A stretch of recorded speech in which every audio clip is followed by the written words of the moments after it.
Bonjour, alors je suis Bertrand Trinel, je suis le président de l'association des paysages, des jardins et des zones. C'est une association de jardinage bio et naturel, bien sûr, et qui a été créée il y a 17 ans. Cette association, on a travaillé pendant 10 ans sans mettre en pratique ce qu'on disait à nos adhérents. Donc on avait besoin d'un terrain pour le mettre en pratique, pour montrer qu'on pouvait très bien faire sans produits phyto. Et ça, c'est depuis c'est la 8e année qu'on a eu ce terrain par la commune, un terrain qui fait 8500 m², qui était un ancien terrain de foot, dont l'herbe était à peu près à 1 mètre de haut quand on est arrivé. Donc ça a été très bien pour nous, parce qu'il n'y avait pas du tout d'intrants dedans chimiques. Donc on était très contents. Et puis donc on en a fait ce jardin. Donc on a commencé par entourer le jardin d'une haie champêtre de 650 arbustes. Il y a 85 variétés différentes pour les oiseaux, pour les insectes et tout, pour nous couper le vent également. Alors l'association qui regroupe quand même actuellement un peu plus de 800 adhérents partis dans toute la France, en Suisse et en Belgique. Donc on est assez satisfait de l'ampleur qu'a pris l'association. On y donne des cours de jardinage. Alors ça, c'est notre vice-président qui donne des cours de jardinage aux enfants. On donne des cours de jardinage aux adultes, des cours d'apiculture, on donne des cours de cuisine, des cours d'art floral. On fait des stages de greffe et de taille. On fait le jus de pomme pour nos adhérents. Donc on est équipé de tout le matériel, de pasteurisation et tout pour faire le jus de pomme. On y fait des commandes groupées pour nos adhérents, des commandes groupées de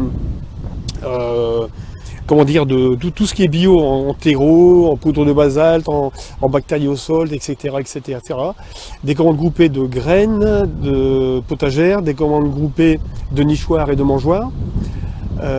Voilà. On fait des conférences, on organise des conférences, on organise des voyages, on fait énormément de choses. Vous pouvez retrouver toutes nos activités sur notre blog en tapant des paysages, des jardins et des hommes dans Google ou dans un moteur de recherche et vous allez nous retrouver. Ce jardin, on l'a scindé en plusieurs parties. Donc il y a une partie pour les enfants que vous verrez tout à l'heure, une partie jardin traditionnel, une partie jardin en carré, une partie jardin d'agrément, un verger, une basse-cour, un rucher. On y accueille même un nid de cigogne. Donc c'est ce qui était assez intéressant pour nous. Une grande diversité de plantes, puisqu'on y cultive, nous l'association, on a une collection de tomates de 1100 variétés. Donc cette année, il y a à peu près 150 variétés différentes de plantées dans le jardin pour la sauvegarde des graines. On a à peu près 140 variétés de haricots, 140 variétés de piments de poivron, 40 variétés d'aubergines. Vous allez voir, on a une vingtaine de variétés de menthes différentes. On y cultive également des légumes qu'on ne connaît pas tellement, comme la poire de terre, le yacon, comme la poire melon, comme le physalis, comme le tomatillo, comme la jale tomate, comme l'ail éléphant. Après on a des ciboulettes chinoises, américaines, africaines, l'oignon rocambole, ail rocambole, l'oignon patate. Voilà, ce sont toutes des choses qui sont un peu inconnues des jardiniers, mais qui vont très bien dans la permaculture parce que ça peut rester en place des années. Voilà. Après on verra pour les méthodes de jardinage.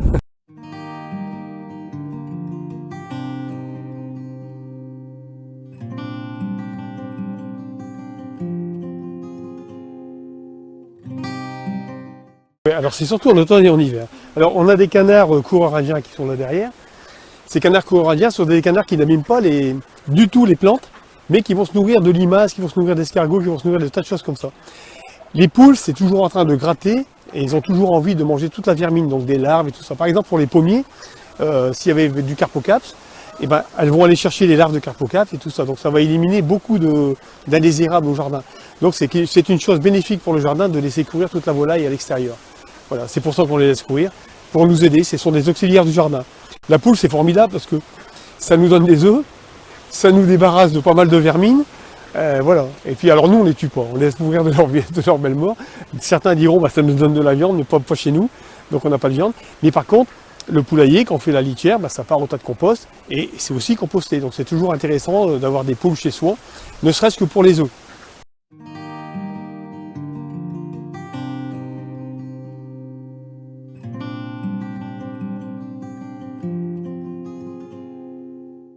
Oui, effectivement. Donc sur les fruitiers, surtout pour éviter la cloque du pêcher, même sur les abricotiers, on le met également.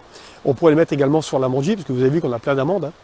Et donc ça évite la cloque du pêcher. Donc nous, on le met pur. Sur les pêchers, c'est pur. C'est directement sur le tronc. Alors on le fait l'hiver quand il n'y a pas de feuilles, directement sur le tronc et sur les grosses branches. Et du coup, On n'a pas d'ennui avec la coque du pêcher, on en a très peu. Et vous voyez que nos pêchers sont sains, sans autre artifice que le silicate de soude. Le silicate de soude, on pourrait l'employer également, mais nous on ne fait pas encore parce que nos pommiers sont sains. Pas pour le carpocase, pour la tavelure. On pourrait très bien mettre un demi-verre de silicate de soude par litre d'eau avec du bicarbonate et pulvériser pour la tavelure nos arbres en hiver. Mais ça on ne le fait pas, on n'emploie pas d'intrants du tout dans le jardin, même si c'est naturel, on ne fait pas encore dans le jardin. On le fera si vraiment on est embêté. Le but de ce jardin, c'est d'avoir une grande diversité de plantes pour avoir un équilibre. Il faut vraiment qu'on ait un équilibre dans ce jardin, et à partir du moment où on a trouvé l'équilibre, on n'est plus embêté avec rien. Il n'y a pas d'invasion. Voilà. Il y a toujours de tout, il y a toujours des petits problèmes, mais on n'a jamais d'invasion.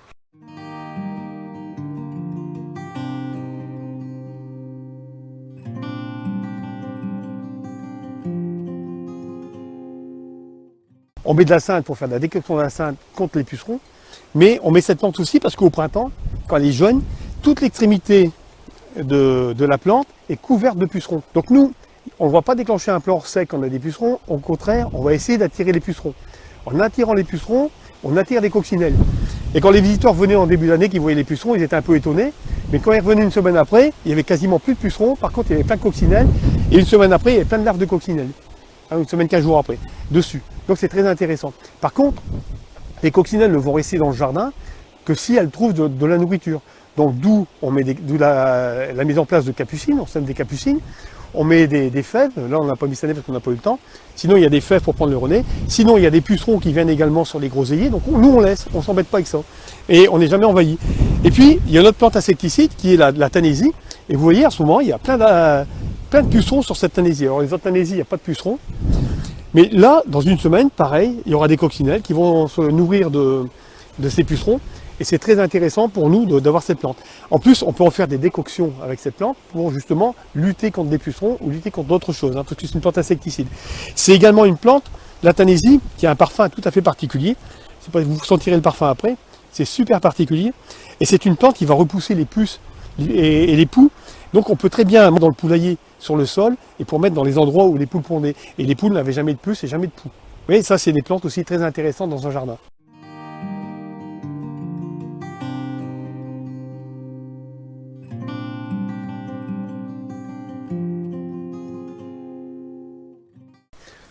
Il y a beaucoup, ils sont sortis. Là, il y a encore une fermée là. Mais pas trop. Là, ça a été sorti. Ici,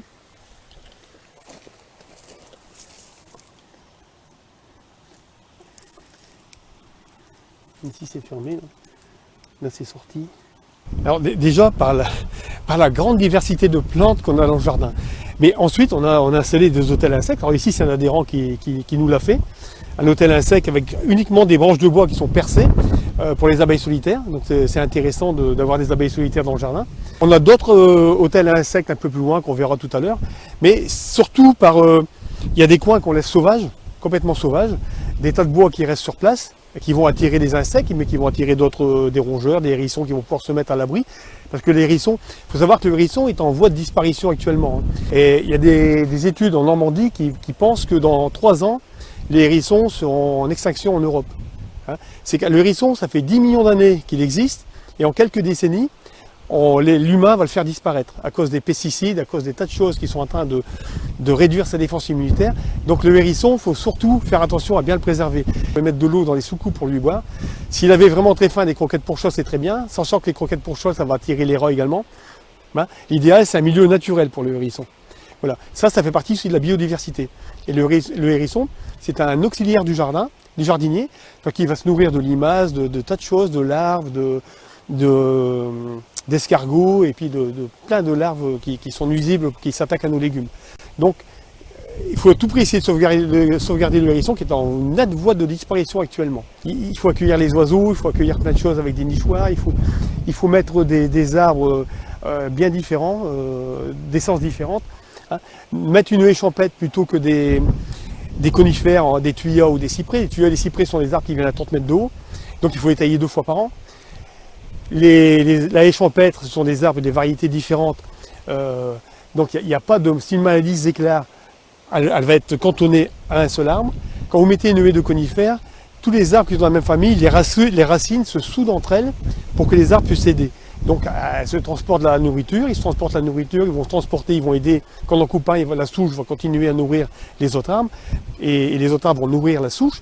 Mais par contre, s'il y a une maladie, la maladie va se répandre dans toute la haie. Donc évitez à tout prix des uniformes, il faut vraiment mettre des haies champêtres. Les haies champêtres, vous allez voir, ça accueille plein d'oiseaux.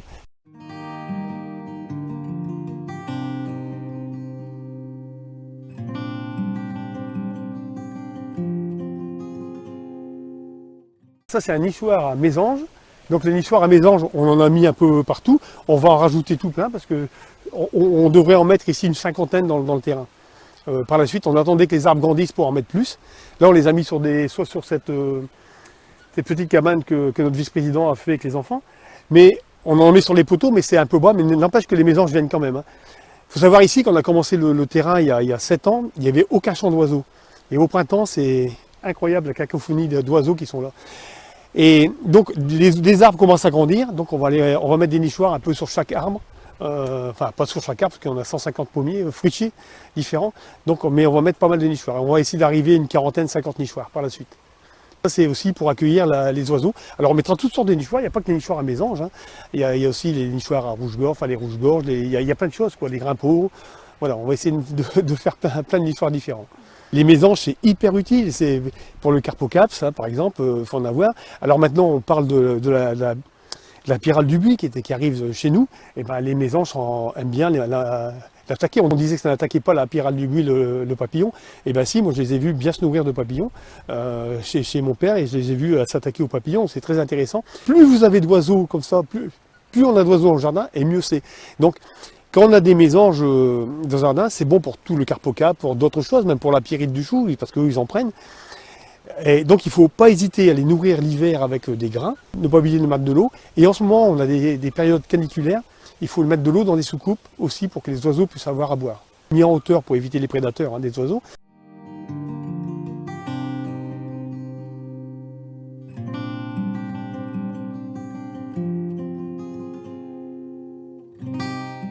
Le jardin est entouré d'une haie champêtre qu'on a plantée il y a 6 ans, sur 2 rangées en quinconce, donc avec des essences complètement différentes. Il y a 85 variétés, sur 650 arbustes, il y a 85 variétés. Donc comme ici, vous avez un petit sol qui va donner des couleurs. Ici, vous avez un groseillier à fleurs jaunes. Bon, les fruits, quand il y aura des fruits, les oiseaux viennent les manger. On a par exemple des viburnums qui vont donner une fructification aussi pour les oiseaux. On a pas mal de sureaux également, des sureaux nigras. Donc les sureaux nigras, très intéressants pour nous parce qu'on peut faire d'excellentes confitures avec la floraison, avec des fleurs, avec les ombelles. Excellentes confitures. On peut s'en servir pour faire aussi du jus quand les baies sont bien noires et bien mûres. Mais les oiseaux vont s'en régaler, vont se nourrir de ça. On a aussi par exemple le Lessesteria, qui n'est pas un arbre de la région, Lessesteria formosa, qui est ce qu'on appelle l'arbre au faisan. Et les oiseaux se régalent des baies qui ont un goût de caramel brûlé. Donc voilà, donc on a une très grande diversité. Et ça c'est très bien parce que les oiseaux viennent nicher dedans, les insectes peuvent s'y réfugier, il y a des rongeurs qui peuvent y aller aussi, donc c'est toute une grande diversité de vie qu'il y a dans cette haie. Et puis après c'est la diversité aussi de la flore, il n'y a pas que la faune, il y a aussi la flore parce que tous les arbres sont différents, tous les arbustes sont différents. Donc si vraiment un arbuste était malade un jour, il n'y a que lui qui serait malade, parce que comme ce sont des variétés différentes, les racines ne se soudent pas, donc ils ne transmettent pas la maladie à l'autre, et on a toujours une haie qui reste verte, qui reste bien verte. Alors l'avantage de cette haie, c'est qu'on n'est pas obligé de la tailler souvent. Ce sont des arbustes qui vont venir maximum à 3-4 mètres de haut. Donc c'est pas comme une haie de cyprès, de tuyaux, il faut toujours tailler 2 fois par an. Là, on n'est pas obligé de la tailler. On la laisse déborder, elle n'est pas en ligne droite, elle est naturelle, et c'est ce qui fait aussi la beauté de cette haie. Et malgré les températures extrêmes de cette année, la haie reste bien verte. Voilà. Et ça, la haie, à notre effet, c'est un effet coupe-vent. Alors, on est en plein vent aujourd'hui quand même, il y a quand même beaucoup de vent, mais sans cette haie, on ne pourrait pas rester dans le jardin comme ça. Donc c'est un effet coupe-vent. Ça permet aussi de garder plus d'humidité pour les plantes que si on n'avait pas de haie. Donc c'est aussi l'intérêt d'avoir des haies champêtres autour de chez soi. Alors la haie champêtre, elle peut se faire avec beaucoup d'arbres de la région comme nous on a fait, mais on y a rajouté également des plantes ornementales. Parce que pour donner des couleurs, par exemple, vous voyez derrière vous, il y a Sambucus nigra, c'est blackless, donc on en a mis dans la haie aussi. Ça c'est intéressant parce que c'est un feuillage pourpre, ça a une floraison en ombelle rose. Mais comme c'est un Sambucus, un sur ou nigra, les baies sont comestibles pour les oiseaux. Nous, on peut s'en servir également, c'est toujours comestible. Donc c'est intéressant. On a mis par exemple des Cornus alba aurea, qui a un feuillage jaune, aussi pour donner un peu de couleur dans la haie. On met des tamaris qui donnent un peu de fleurs, de floraison. On a mis des aronias. Alors l'aronia, c'est une plante qui n'est pas très bien connue chez nous, mais qui est connue beaucoup plus dans les États de l'Est. Hein. Ça vient de l'Est. Ça a un beau feuillage rouge à l'automne, mais toutes les baies sont comestibles par les oiseaux. Et elles auraient aussi des vertus médicinales pour les humains. Donc vous voyez, c'est un mélange de haies, c'est une recherche dans la haie, ce qu'on veut faire, c'est une diversité. Il faut vraiment chercher la diversité si vous voulez un jardin en équilibre. Plus vous avez de diversité de plantes dans votre jardin, plus vous aurez un jardin en équilibre. Plus vous allez accueillir la faune, hein, plus vous avez d'insectes auxiliaires du jardinier, plus vous avez d'oiseaux dans votre jardin, plus vous êtes tranquille et pas vous inquiéter avec des maladies, avec des ravageurs et tout ça, parce que vous n'en avez plus. Vous n'avez presque pas de maladies, vous n'avez presque pas de ravageurs.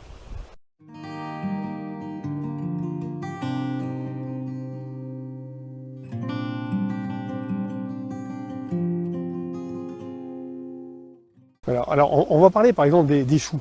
Alors, vous savez que les choux sont attaqués par la chenille de la pyrite du chou, hein, qui est un papillon blanc avec des points noirs qui pond sur les choux. Donc pour éviter qu'elle vienne pondre, il y a quand même des plantes ici, comme la Tennessee, qui ont une odeur répulsive pour le papillon.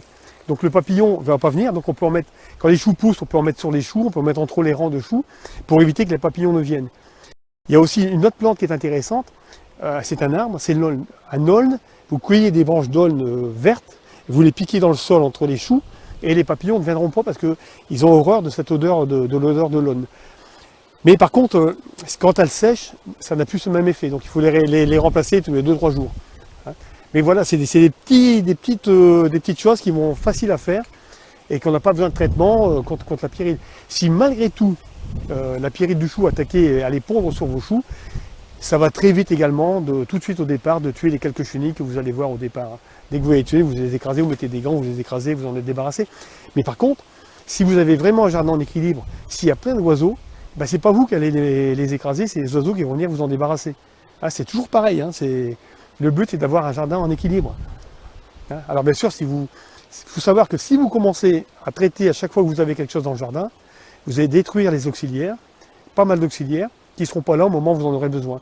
Et alors, à ce moment-là, c'est toujours la croix, la bannière dans votre jardin. Il y a des gens qui viennent et qui disent, nous, on est toujours envoyés ici, toujours envoyés. Oui, mais c'est de leur faute. Sachez que quand il arrive quelque chose, c'est que vous avez fait une erreur. Et un peu réfléchir, pourquoi ça se passe comme ça et pourquoi ça ne pourrait pas se passer autrement. C'est quand même mieux de ne rien avoir à faire que de toujours devoir traiter ou faire des choses qu'il ne faudrait pas. Il faut être partisan du moindre effort dans un jardin. C'est bien d'être contemplatif aussi de temps en temps. Regardez un peu comment vivent les insectes, comment vivent les oiseaux, comment tout ça se passe. Regardez derrière, il y a un silphium. Vous voyez les bourdons qui viennent butiner sur le silphium. Silphium qui a une tige un peu carrée, donc est une réserve d'eau aussi pour les insectes, parce que la feuille, comme le lacardaire, le cabaret des oiseaux, la feuille enserre la tige est parfaitement carrée, et les insectes peuvent venir puiser de l'eau également là-dedans. Mais elle vient butiner également énormément. Là, vous voyez tous les bourdons qui viennent butiner. Alors ici, il y a quand même pas mal de variétés de bourdons qui viennent dans le jardin. Il faut savoir que dans le Nord-Pas-de-Calais, je crois qu'il y a 28 espèces de bourdons différents. Il y a 380 sortes d'abeilles différentes. Donc, mais ça pollinise, ça permet la pollinisation, ça permet beaucoup de choses. Donc il faut vraiment accueillir les insectes dans le jardin en y mettant des plantes. Alors par exemple, on a eu le jardin, l'herbe est à peu près 1 mètre de haut. Donc on a fauché l'herbe, on n'a pas mis de pelouse, on a tout laissé comme ça. Ce qui permet d'avoir plein de plantes dans le jardin sauvage. Par exemple au printemps, alors je sais bien que les gens ils râlent toujours sur les pissenlits, mais au printemps c'est plein de pissenlits. Ceci dit, les pissenlits c'est très bon pour la santé, vous pouvez les manger, les racines, les tiges de pissenlit, les fleurs de pissenlit pour en faire de la confiture également. Et c'est très bon de manger des feuilles de pissenlit pour la santé. Donc nous c'est couvert de pissenlit. Après il y a plein de pâquerettes qui viennent. Mais tout ça, ça donne de la nourriture aux oiseaux. Et si vous regardez le sol, vous avez encore toujours des petites fleurs qui sont là, qui viennent, là, ça c'est de la minette et tout ça. Mais ça, il y a plein d'insectes qui viennent butiner dans une pousse comme ça. Et là, il y a l'aquilée qui pousse. Voilà, et ça c'est bon. C'est bon pour la biodiversité. Donc surtout, il ne faut pas avoir une pelouse qui soit une moquette. Une pelouse doit être vivante. Pensez actuellement que les seuls lieux de nourriture et de réserve naturelle pour les insectes, pour les oiseaux, ce sont nos jardins.